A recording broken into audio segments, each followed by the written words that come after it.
Hello everyone, welcome back to the channel. Hope you are doing well and fine, and in today's video I'll be showing you how to find Swift code of a BRAC bank. So without wasting any time, let's just jump right on the video and make sure to watch this video till the end and follow the steps as well. In order to find Swift code of a BRAC bank, the first thing that you can do is simply head over and open up your browser.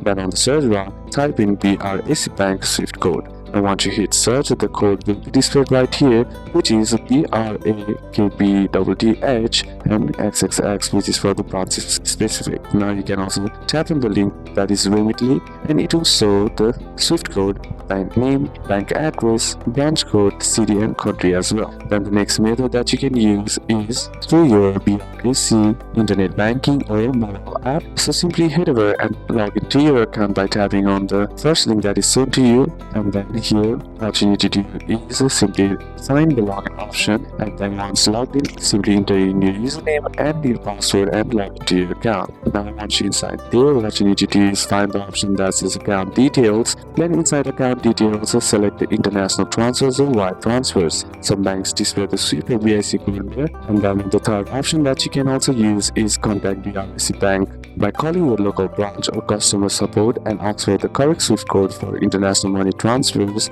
as well. And always double check the Swift code with the recipient or the bank before sending money, especially for larger transfers. And if your bank has its own specific Swift code, where for some branches, use that instead of the general one, and you'll typically also need the recipient's full name and account number for international transfers. So these are a couple of steps that you can apply, and that's it for today's video, guys. Hope this video was useful to you. Leave a like if it did, comment down any questions that you have, and see you soon on the next one.